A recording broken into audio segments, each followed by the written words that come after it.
సంక్రాంతి తర్వాత ఈ మాట ఇప్పుడు ఏపీ రాజకీయాల్లోనే కాదు, తెలంగాణ పాలిటిక్స్లోనూ బలంగా వినిపిస్తోంది. ఇంకా చెప్పాలంటే రెండు తెలుగు రాష్ట్రాల్లో ముఖ్యమైన నేతలు పెద్ద పండుగ తర్వాత ప్రజల్లోకి వెళ్లేందుకు సిద్ధమయ్యారు. ఇందుకోసం సంబంధిత పార్టీల క్యాడర్ ప్రణాళికలు సిద్ధం చేస్తోంది. వివిధ పొలిటికల్ పార్టీలకు చెందిన ఆ అగ్రనేతల పర్యటనలతో క్షేత్రస్థాయిలో ఎలాంటి మార్పులు రాబోతున్నాయి, అసలు వాళ్ళు ఎందుకు అలాంటి నిర్ణయం తీసుకున్నారు, ఈ అంశాలపైనే ఇవాల్టి స్పెషల్ ప్రోగ్రాం.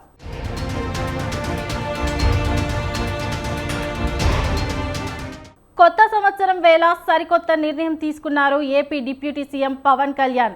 అధికారికంగా షెడ్యూల్ ఇంకా ప్రకటించకపోయినా నూతన సంవత్సరంలో ఇంకా చెప్పాలంటే సంక్రాంతి తర్వాత నుంచి ప్రజల మధ్యకు వెళ్లాలని డిసైడ్ అయ్యారు. నెలకో జిల్లాలో పర్యటిస్తూ క్షేత్రస్థాయిలో జనం పడుతున్న ఇబ్బందుల్ని స్వయంగా తెలుసుకోవడమే కాదు, వాటి పరిష్కారాలను చూపేందుకు సిద్ధమవుతున్నారు. అభివృద్ధి సంక్షేమ కార్యక్రమాల అమలును పర్యవేక్షించనున్నారు పవన్.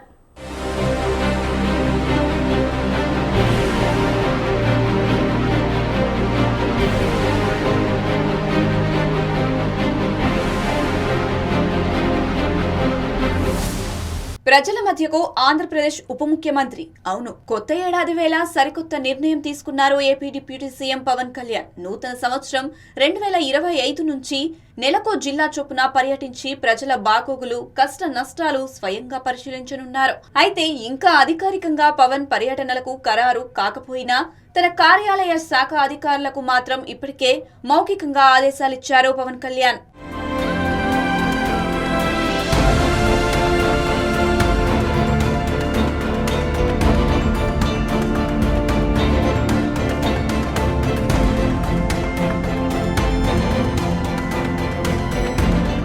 ఏపీ ప్రభుత్వంలో ప్రధాన పాత్ర పోషిస్తున్న పవన్ కళ్యాణ్ ఎందుకు ఇలాంటి నిర్ణయం తీసుకున్నారు, ఈ దిశగా అసలు ఆయన ఎందుకు ఆలోచించారు అన్నది ఓసారి పరిశీలిస్తే ఆంధ్రప్రదేశ్ అసెంబ్లీ ఎన్నికల్లో కూటమి పార్టీల మధ్య పొత్తు కుదరడంలో ప్రధాన పాత్ర పోషించారు జనసేన అధినేత పవన్ కళ్యాణ్.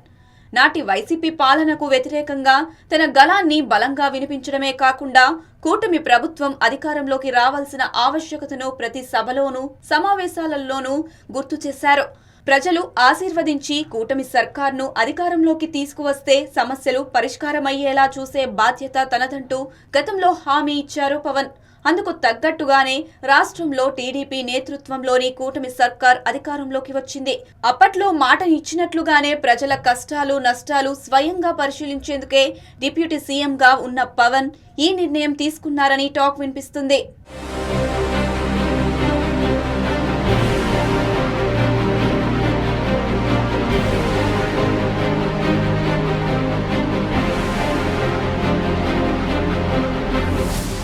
సంక్రాంతి తర్వాతి నుంచి ప్రతి నెల రాష్ట్రంలోని ఒక్కో జిల్లాను ఎంచుకొని అక్కడ పర్యటించనున్నారు ఉప ముఖ్యమంత్రి పవన్. ప్రధానంగా గ్రామీణ ప్రాంతాల్లో క్యాంపు చేసేలా తన పర్యటనకు సంబంధించిన ఏర్పాట్లు ఉండాలని తన కార్యాలయ అధికారులకు పవన్ దిశానిర్దేశం చేసినట్లు ప్రచారం జరుగుతుంది. సంబంధిత జిల్లాల్లో ఉన్న సమస్యలు, ప్రజల స్థితిగతులు, అభివృద్ధి, సంక్షేమ కార్యక్రమాల అమలును ప్రత్యక్షంగా ఆయన పరిశీలించనున్నారు. షెడ్యూల్ ప్రకారం నిర్ణయించిన రోజంతా ప్రజలతో మమేకమై వారి సమస్యలను విననున్నారు పవన్ కళ్యాణ్.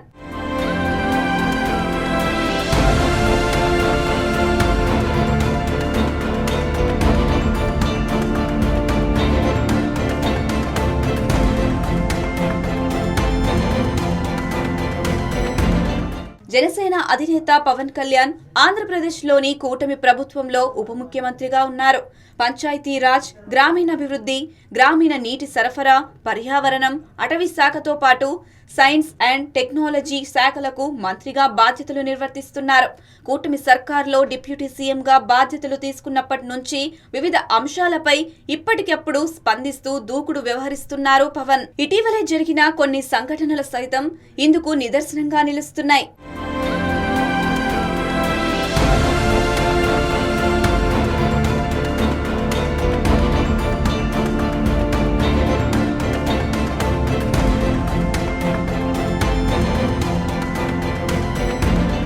కొన్ని రోజుల క్రితమే రేషన్ బియ్యం వ్యవహారంపై తీవ్ర స్థాయిలో స్పందించారు పవన్ కళ్యాణ్. కాకినాడ పోర్టులో ఉన్న స్టెల్లా ఎల్ పనామా నౌక వద్దకు వెళ్లి మరి ఈ మొత్తం వ్యవహారాన్ని పరిశీలించారు. కాకినాడ పోర్ట్ను స్మగ్లింగ్ కు అడ్డాగా మార్చేస్తున్నారంటూ ఆరోపించారాయన. ఇంత భారీగా రేషన్ బియ్యం సరఫరా అవుతుంటే ఏం చేస్తున్నారంటూ అధికారులను నిలదీశారు. ఇప్పుడు బియ్యం అక్రమంగా తరలిస్తున్న వాళ్ళు రేపు మత్తు పదార్థాలను, పేలుడు వస్తువులను అక్రమంగా దేశంలోకి తీసుకురారని గ్యారెంటీ ఏంటని ప్రశ్నించారు. సీజ్ ద షిప్ అంటూ ఆగ్రహించారు ఉప ముఖ్యమంత్రి పవన్ కళ్యాణ్. కాకినాడ పోర్టు కానీ ఏ పోర్ట్ అయినా కానీ అనుమతి ఇచ్చింది ఎక్స్పోర్ట్కి, అంతేగాని స్మగ్లింగ్ కాదు. స్మగ్లింగ్ మీద చేసే విధానంలో కూర్చోబెట్టి దానికి పర్మిషన్, దానికి లైసెన్స్ ఇవ్వాల. లీగల్గా ఎక్స్పోర్ట్కి మాత్రమే ఇక్కడ పర్మిషన్ ఇచ్చారు. దీనికి నాకే సహకరించాల ఇక్కడున్న ఈ పోర్ట్ అధికారులు. షిప్ అక్కడ స్టెల్లా అనే షిప్ ఉంది, 6 కంపార్ట్మెంట్స్, 3 కంపార్ట్మెంట్స్ ఇది ఉంది. దాన్ని సీజ్ చేసి అక్కడ ఆఫ్ చేసాం. లోపలికి వెళ్ళి చెక్ చేద్దామంటే ఈ అనుకూలంగా లేదు మీకు పైకి ఎక్కడానికి అని చెప్పి అక్కడే తిప్పుతున్నారు నన్ను. అంటే దీని వెనక ఎంత డీప్ రూటెడ్ నెట్వర్క్ పనిచేస్తాం మీ అందరికీ అర్థం. ఫస్ట్ దీనికి సంబంధిత CEO ఎవరో, ఈ స్టేక్ హోల్డర్స్ ఎవరు, వాళ్ళకి నోటీసులు పంపించిన వాళ్ళకి ఆ షిప్ని సీజ్ చేయండి. నేను I want right a letter to home ministry. దీనికి మన భేదం లేదు. దీనికి అధికారులు కాదు, పొలిటికల్ వ్యవస్థ కాదు, ఎవరైనా సరే ఇది చాలా స్టర్న్ యాక్షన్ అయితే తీసుకోవాలి. ఇట్లాగే వదిలేస్తే this port will become a menace for national security. తాజాగా కడప జిల్లా గాలివీడు ఎంపీడీఓ వ్యవహారం మరో ఉదాహరణ. వైసీపీ నాయకుల దాడిలో గాయపడిన ఎంపీడీఓ జవహర్ బాబును పరామర్శించారు డిప్యూటీ సీఎం పవన్ కళ్యాణ్. బాధిత కుటుంబానికి మేమున్నామంటూ భరోసా ఇవ్వడమే కాదు, సర్కార్ తరపున అండగా ఉంటామన్నారు. ఇదే సమయంలో అధికారులపై దాడులు చేయడం వైసీపీ వాళ్లకు పరిపాటిగా మారిందన్నారు. పవర్ పోయినా బుద్ధి రాలేదంటూ ఆగ్రహించారు. తలపొగరుతో ప్రవర్తిస్తే తాట తీసి కింద కూర్చోబెడతామంటూ వైసీపీ నాయకులపై ఫైర్ అయ్యారు పవన్ కళ్యాణ్. ఇది ఒక్కరి మీద జరగల, రాష్ట్ర యంత్రాంగం మీద దాడిగా చూస్తున్నాం. దీన్ని వైసీపీ నాయకులకి 11 సీట్లు ప్రజలు పరిమితం చేసినా కానీ ఇంకా అహంకారం చావాలా. ఈ అహంకారం తగ్గే వరకు ఎలా కొట్టారంటే లోపల గడిపెట్టి మరి ఎవరిని రానివ్వకుండా గడిపెట్టి మరి ఆయన అమానుషంగా దాడి చేశారు. కులం ఎక్కువ తక్కువ లేదు, వీళ్ళకి అహంకారం నడినెత్తి మీదకి వచ్చి కొట్టుకుంటా ఉంది. అహంకారం తీస్తాం, తోలు తీసి కింద కూర్చోబెడతాం. మీకు ఒళ్ళు ఒక్కొక్కళ్ళకి మీకు ఎక్కడెక్కడ ఉన్నాయో తెలియట్లా. మీకు అహంకారాలు పెరిగిపోయినాయి. మీకు ఆధిపత్యపు అహంకారంతో అధికారుల మీద దాడి చేస్తే మిమ్మల్ని ఎలా తీసుకెళ్లాలో, ఎలాంటి శిక్ష పడాలో మీకు ఖచ్చితంగా చేసి పెడతాం. మీకు ఇష్టారాజ్యంగా చేయకండి. అహంకారంతో నడినెత్తి మీద కళ్ళు నెత్తికెక్కాయి మీకు. ఈ ప్రభుత్వం చాలా త్రికరణ శుద్ధిగా అందరం కూర్చొని మేము కలిసికట్టుగా ఉన్నాం. ఇక్కడ ఇది కూటమి ప్రభుత్వం, ఇది వైసీపీ ప్రభుత్వం కాదు. ఇది ఇష్టారాజ్యంగా మీరు చేస్తారంటే కామ్గా కూర్చునే ప్రభుత్వం కాదు. మీకు ఎలా చేస్తే, ఎలా నియంత్రిస్తే మీకు కిందకు వస్తారో మేము చేస్తాం. మీరు గాల్లో విహరిస్తూ ఉన్నారు. 11 సీట్లు వచ్చిన ఇంకా గాల్లో విహరిస్తున్నారు. మొత్తం మీకు ఎలా కిందకి దించాలో మాకు బాగా తెలుసు, చేసి చూపిస్తాం. ఇదే కాదు, ఈ సందర్భంగా ఏ నాయకులకైనా సరే అధికారుల మీద దాడి చేసినా, అధికారులు విధులు నిర్వహిస్తుంటే అడ్డుకున్నా చాలా కఠినమైన చర్యలు ఉంటాయి. ఎవరైతే తప్పించుకొని తిరిగారు ఇంకో 9 మంది, వారిని కూడా పట్టుకోమని చెప్పాం. వారికి తగిన విధంగా కౌన్సిలింగ్ చేయాలి, అలాగే కఠినమైన శిక్షలు పడాలి. గిరిజన ప్రాంతాల అభివృద్ధిపైన ప్రత్యేక ఫోకస్ చేశారు AP deputy CM Pawan Kalyan. ఇటీవలే మన్యం, పార్వతీపురం జిల్లాల్లో పర్యటించిన ఆయన పలు అభివృద్ధి పనులకు శంకుస్థాపనలు చేశారు. స్వాతంత్ర్యం వచ్చి 75 ఏళ్లు పూర్తవుతున్నా ఇప్పటికీ మన్యం ప్రాంతంలో సరిగ్గా రోడ్లు లేవన్నారు. సీఎం చంద్రబాబు నేతృత్వంలోని కూటమి ప్రభుత్వం చేపడుతున్న రహదారుల నిర్మాణంతో గిరిపుత్రుల డోలీ కష్టాలకు చెక్ పెడుతుందన్నారు పవన్. విజయనగరం జిల్లా, పార్వతీపురం ఇవన్నీ కూడా ఉమ్మడి విజయనగరం కానీ ఈ జిల్లాలో అద్భుతమైన సౌందర్యం ఉంది. ఇక్కడ టూరిజం డెవలప్ చేయాలి. యువతకు కూడా నేను ఒకటే మాటిస్తున్నాను, ఇప్పటిదాకా ఎవరు కూడా ఆలోచించలేదు ఇక్కడికి రావాలని, రోడ్లు వేయాలని. కానీ 70 సంవత్సరాలుగా రోడ్లు లేవు. ఇక్కడ బాలింతలు రోజు డోలీలో వచ్చే పరిస్థితి ఉంది.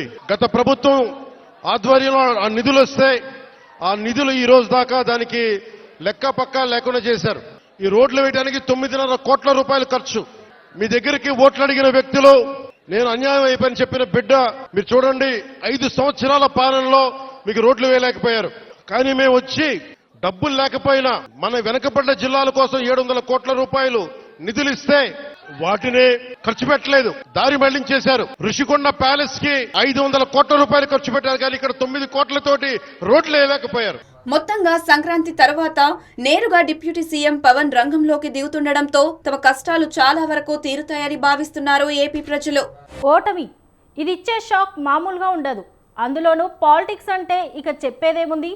సరిగ్గా ఇదే పరిస్థితి వైసీపీ అధినేత వైఎస్ జగన్కు ఎదురైంది. అందుకే అధికారంలో ఉన్నన్ని రోజులు పెద్దగా పట్టించుకొని అంశాలపైన దృష్టి సారించారు మాజీ సీఎం. పార్టీ బలోపేతంతో పాటు క్యాడర్లో నెలకొన్న అసంతృప్తి చల్లార్చడం, వారిని కాపాడుకునే ప్రయత్నాలు చేయడం మొదలుపెట్టారు. ఇందులో భాగంగానే సంక్రాంతి తర్వాత ప్రజల్లోకి వెళ్లేందుకు సిద్ధమయ్యారు.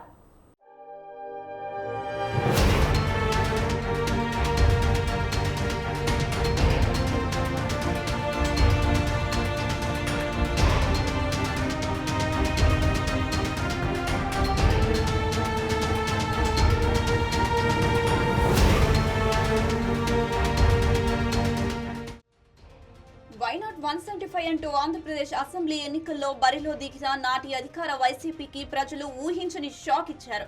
కేవలం 11 సీట్లు మాత్రమే కట్టబెట్టి గట్టి దెబ్బ కొట్టారు. ఫలితంగా ప్రతిపక్ష హోదా కూడా దక్కని పరిస్థితి. ఇంకా చెప్పాలంటే ఈ ఓటమి ఎంత ప్రభావం చూపిందంటే అప్పటి వరకు తిరుగులేని పవర్ సొంతం చేసుకున్న జగన్మోహన్ రెడ్డి ఎన్నికల ఫలితాల పుణ్యమా అని కొన్ని రోజుల పాటు ప్రజల మధ్యకు రాకుండా ఉండిపోయారు. అంతటి ఎఫెక్ట్ చూపింది ఏపీ అసెంబ్లీ ఎన్నికల రిజల్ట్స్. అధికారంలో ఉన్నన్ని రోజులు సంస్థాగతంగా పార్టీ నిర్మాణాన్ని, కార్యకర్తలను వైఎస్ జగన్ పెద్దగా పట్టించుకోలేదన్న విమర్శలున్నాయి. తీరా పవర్ పోయాక కానీ ఆ విషయం అర్థం కాలేదు. అందుకే ఇప్పుడు గతంలో జరిగిన పొరపాట్లను సరిదిద్దుకునే ప్రయత్నం చేస్తున్నారన్న వాదన వినిపిస్తుంది. ఇందులో భాగంగా సంక్రాంతి పండుగ తర్వాత క్షేత్రస్థాయిలో పార్టీ పరిస్థితులు, కేడర్ బలోపేతంపై చర్చించేందుకు జిల్లాల పర్యటనలు చేయాలని నిర్ణయించారు వైఎస్ జగన్. నా ప్రోగ్రాం సంక్రాంతి తర్వాత నా ప్రోగ్రాములు కూడా జిల్లాల్లో స్టార్ట్ అవుతాయి. నేను కూడా సంక్రాంతి అయిపోయిన తర్వాత జనవరి 3వ వారం నుంచి, జనవరి చివరిలోనో జనవరి 3వ వారం నుంచో నా ప్రోగ్రాములు కూడా జిల్లాల్లో స్టార్ట్ అవుతాయి. నేను కూడా ప్రతి జిల్లాలోనూ అక్కడే నిద్ర చేస్తాను. ప్రతి బుధవారం, ప్రతి గురువారం ఒక్కొక్క పార్లమెంట్లో 2 రోజులు 2 రాత్రులు అక్కడే పడుకుంటా. 3 రోజులు 3 నియోజకవర్గాలు, మరుసటి రోజు గురువారం మరో 4 నియోజకవర్గాలు కార్యకర్తలతోనే మమేకమయ్యే కార్యక్రమాలే చేస్తాం. ప్రోగ్రాం పేరు కూడా కార్యకర్తలతో జగనన్న పార్టీ బలోపేతానికి దిశ నిర్దేశం అనే ప్రోగ్రాంతోనే ఆ ప్రోగ్రాంలో కూడా అడుగులు ముందుకు వేస్తాం. ఆ ప్రోగ్రాం జనవరి 3వ వారంలో నా ప్రోగ్రాంలు స్టార్ట్ అయ్యేసరికి మీరేం చేయాలి అనే కార్యక్రమం కూడా చెప్పడానికి కూడా ఈరోజు మిమ్మల్ని అందరినీ కూడా ఇక్కడికి జిల్లాల వారీగా పార్టీ నేతలు, నాయకులతో సమీక్ష సమావేశాలు నిర్వహిస్తున్నారు జగన్. ఈ సందర్భంగానే కార్యకర్తలతో జగనన్న పార్టీ బలోపేతానికి దిశానిర్దేశం పేరుతో పెద్ద పండుగ తర్వాత జిల్లాలకు తాను రాబోతున్నట్లు వెల్లడించారు. ప్రతి బుధ గురువారాల్లో పూర్తిగా పార్టీ శ్రేణులతోనే ఉండనున్నారు. స్థానికంగా వైసీపీ బలోపేతానికి ఏం చేయాలి, ఎలాంటి నిర్ణయాలు తీసుకుంటే పార్టీ మరింత బలపడుతుంది అన్న అంశాలపై విస్తృతంగా చర్చిస్తున్నారు వైసీపీ అధినేత.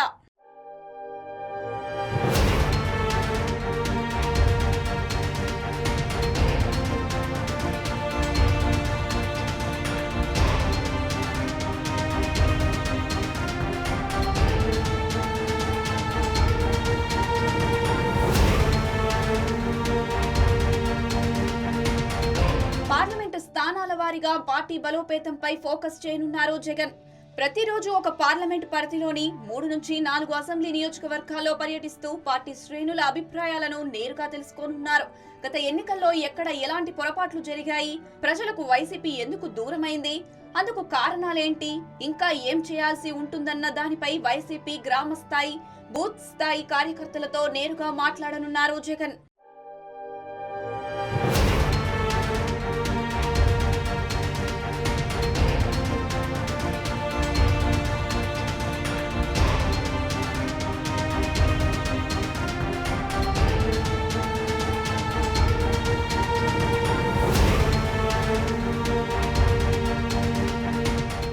ఓవైపు ఇప్పటికే రాష్ట్రంలో కూటమి ప్రభుత్వ పాలనపై తీవ్ర స్థాయిలో మండిపడుతున్నారు జగన్. అధికారంలోకి వచ్చి 6 నెలలైనా సంక్షేమ పథకాల జాడలేదంటూ ఆరోపిస్తున్నారు. సూపర్ 6 లేదు, సూపర్ 7 లేదు అంటూ సెటైర్లు వేస్తున్నారు. చంద్రబాబు సీఎం అయ్యే ముందు ఒక మాట చెప్పి ఆ తర్వాత మాట తప్పడం అలవాటేనంటూ ఎద్దేవా చేశారు జగన్. ఇప్పటికే ప్రభుత్వం మీద వ్యతిరేకత గమనిస్తూనే ఉన్నాం. ఒక పక్క సూపర్ 6లు లేవు, ఒక పక్క సూపర్ 7లు లేవు, ఒక పక్క అబద్ధాలు అన్నది మోసం కింద కన్వర్ట్ అయిపోయింది, మోసం కింద కన్వర్ట్ అయింది, కోపం కింద కన్వర్ట్ అవుతుంది ప్రజల్లో. అన్ని విషయాలలోనూ ఈ ప్రభుత్వం పూర్తిగా అన్ని రకాలుగాను ఇదే రకమైన కొలాప్స్ అయ్యే పరిస్థితిలోకే పాలన ఉంది. స్కూళ్ళు పోయినాయి, ఫీజు రీయింబర్స్మెంట్లు పోయినాయి, హాస్పిటళ్ళు పోయినాయి, ఆరోగ్యశ్రీలు పోయినాయి, ఆరోగ్య ఆశ్రయాలు పోయినాయి, డోర్ డెలివరీ పోయింది, జన్మభూమి కమిటీలు వచ్చినాయి. సో ఎన్ని కనిపిస్తా ఉన్నాయండి. చదువులు లేవు, చదువులు పోయినాయి, వ్యవసాయం పోయింది, పెట్టుబడి సాయం పోయింది, ఫ్రీ ఇన్సూరెన్స్ పోయింది, ఆర్బీకేలు పోయినాయి, అన్నీ పోయినాయి. పూర్తిగా గవర్నెన్స్ అంటే ఏదైతే మార్గదర్శకంగా రోల్ మోడల్గా నిలబడాల్సిన రంగాలు వ్యవసాయము, చదువులు, వైద్యము, 3 రంగాలు తిరోగమనమే. గవర్నెన్స్ అనేది లేదు. ఇష్టం వచ్చినట్టుగా దొంగ కేసులు పెట్టి రెడ్ బుక్ పరిపాలనతో దొంగ కేసులను ప్రోత్సహిస్తూ ఉన్నారు. కూటమి ప్రభుత్వం దాడులపైన సీరియస్ గా స్పందిస్తున్నారు జగన్. అంతేకాదు ప్రభుత్వం చెప్పినట్టల్లా చేసే అధికారులకు హెచ్చరికలు పంపుతున్నారు. ఇదే సమయంలో ప్రభుత్వం నుంచి ఎన్ని రకాల ఒత్తిళ్లు వచ్చినా పార్టీ నేతలు, నాయకులు, కేడర్ తట్టుకోవాలని ఈ విషయంలో తానే పెద్ద ఉదాహరణ అంటూ చెప్పుకొస్తున్నారు జగన్. వైసీపీ ఏర్పాటు సమయంలో తనకు ఎదురైన పరిస్థితులు, జైలు జీవితం గురించి ప్రస్తావించిన ఆయన వాటన్నిటినీ ఎదుర్కొని 2019లో ఎలా ముఖ్యమంత్రి అయ్యింది వివరిస్తున్నారు. నేతల్లో భరోసా నింపే ప్రయత్నం చేస్తున్నారు జగన్.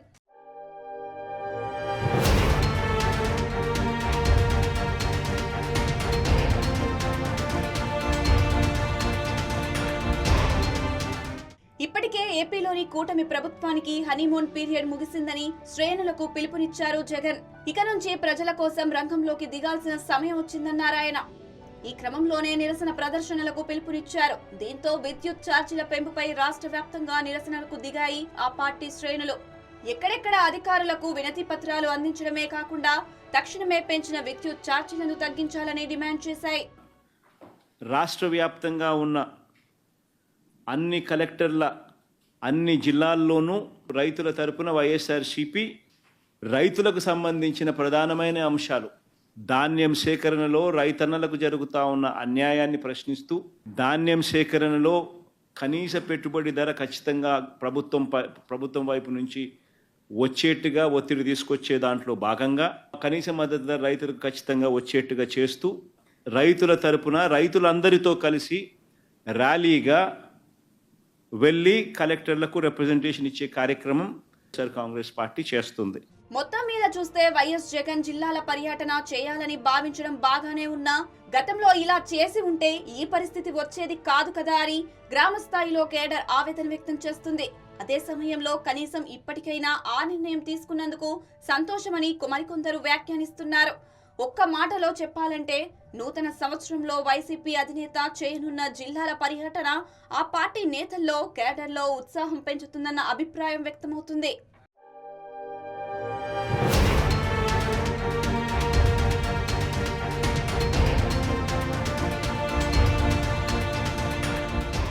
గులాబీ బాస్ వస్తున్నారు. తెలంగాణ అసెంబ్లీ ఎన్నికల్లో బీఆర్ఎస్ పరాజయం తర్వాత ఒకటి అరాసారి మాత్రమే ప్రజల్లోకి వచ్చిన కారు పార్టీ అధినేత కేసీఆర్ త్వరలోనే పూర్తి స్థాయిలో రాజకీయం చేయనున్నారు. ఓవైపు కేటీఆర్, హరీష్ రావు, కవిత క్రియాశీలకంగా వ్యవహరిస్తున్న కారు పార్టీ అధినేత స్వయంగా ఎందుకు దిగుతున్నారు? అందుకు దారితీస్తున్న పరిస్థితులేంటి?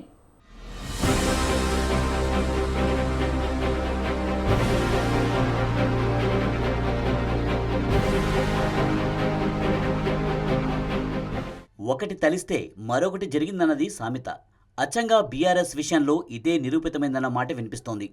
వరుసగా 2 సార్లు అధికారంలో ఉన్న గులాబీ పార్టీ 2024 ఎన్నికల్లో మరోసారి గెలిచి హ్యాట్రిక్ సాధిస్తుందని అంతా అంచనా వేశారు. సర్వేలు ఆ పార్టీకి అనుకూలంగా వచ్చాయి. కానీ తీరా రిజల్ట్ చూస్తే దిమ్మ తిరిగిపోయేలా తీర్పునిచ్చారు తెలంగాణ ఓటర్లు.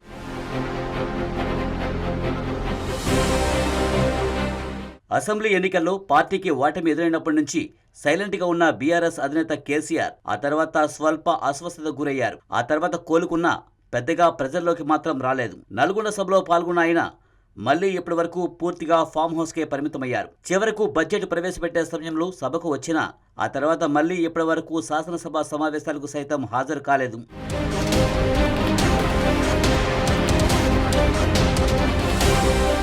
ప్రజల్లోకి మాజీ సీఎం కేసీఆర్ రాకపోవడంపై ప్రత్యర్థులు విమర్శలు గుప్పిస్తున్నారు. ప్రధానంగా శాసనసభకు సైతం రాకపోవడంతో స్వయంగా సీఎం రేవంత్ రెడ్డి పలుమార్లు కేసీఆర్ సభకు రావాలని, విలువైన సూచనలు సలహాలు ఇవ్వాలని వ్యాఖ్యానించారు. ఇప్పటికైనా మీలో మార్పు రావాలని, ఈ ప్రభుత్వం చేపడుతున్న మంచి కార్యక్రమాలకు మీరు మద్దతు ఇవ్వండి. ప్రభుత్వం తీసుకుంటున్న నిర్ణయాలలో ఏమైనా లోపాలు ఉంటే ప్రధాన ప్రతిపక్ష పార్టీ నాయకుడిగా సూచన చేయండి.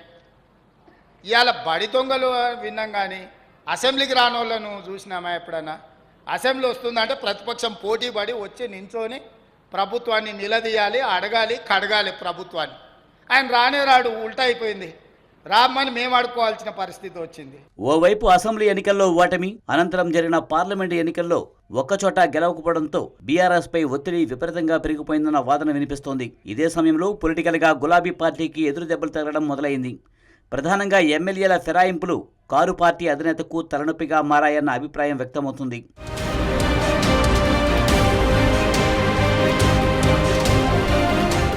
దీనికి తోడు గత ప్రభుత్వ హయాంలో చేపట్టిన ప్రాజెక్టులు, ఇతర అంశాల్లో నమోదవుతున్న కేసులు బీఆర్ఎస్ కేడర్ను ఆందోళనకు గురిచేస్తున్నాయి. కాళేశ్వరం, ఛత్తీస్గఢ్తో విద్యుత్ ఒప్పందాలు, ఫోన్ ట్యాపింగ్ మొదలు ఫార్ములా ఈ కార్ రేసు వ్యవహారం వరకు ఒకదాని వెంట మరొకటి అన్నట్లుగా విచారణలు, కేసులు నమోదు కావడంతో గులాబీ బాస్ ఈ మొత్తం వ్యవహారంపై దృష్టి సారించారన్న టాక్ నడుస్తోంది. పైగా ఫార్ములా ఈ కార్ రేసు అంశంలో కేటీఆర్ను అరెస్టు చేయవచ్చునన్న ప్రచారాన్ని కాంగ్రెస్ శ్రేణులు బలంగా వినిపిస్తున్నాయి.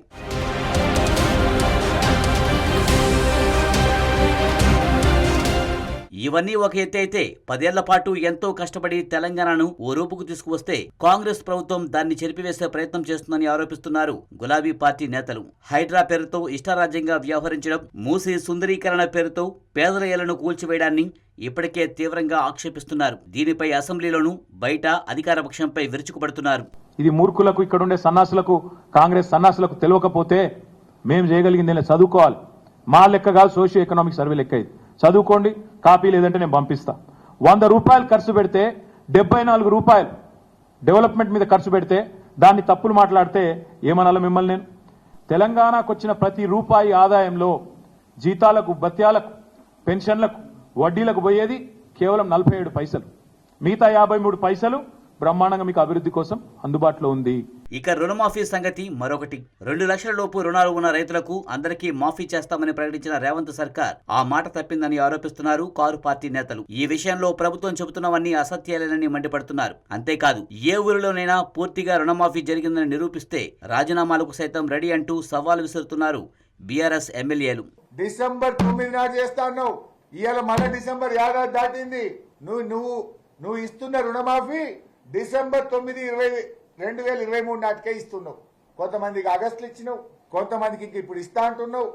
వీళ్ళందరికీ ఏడాది మిత్తి, 6 నెలల మిత్తిలు రైతులు కట్టుకోలేదా? ఇవాళ నీ రుణమాఫీ పూర్తిగా చేసిన వాళ్ళకు కూడా పాక్షికంగానే చేసినావు. మిత్తి గడితేనే బ్యాంకుల రుణమాఫీ అయింది. బ్యాంకులోళ్ళు ముక్కు విండి నీ పాలనలో అయిన కొద్ది మందికి కూడా మిత్తి గట్టినాకనే రుణమాఫీ కాగితం వాళ్ళ చేతికి ఇచ్చింది. దీని మీద నేను రెడీ ఉన్నా. లగచర్ల ఘటన, బోధన్ ఇథనాల్ ఫ్యాక్టరీ వ్యవహారంలో తెలంగాణ సర్కారు ఫెయిల్ అయిందని విపక్షాలు చెబుతున్నాయి. ఇదే సమయంలో ప్రతిపక్ష బీఆర్ఎస్ తమ ఆందోళనను మరింత చేసి ఉంటే రైతులకు ఇంకా త్వరగా న్యాయం జరిగేదని అభిప్రాయపడుతున్నాయి. ఇలాంటి కామెంట్లన్నీ గులాబీ బాస్ మాజీ సీఎం కేసీఆర్ కు ఎప్పటికప్పుడు చేరుతున్నాయన్న కామెంట్లు వినిపిస్తున్నాయి.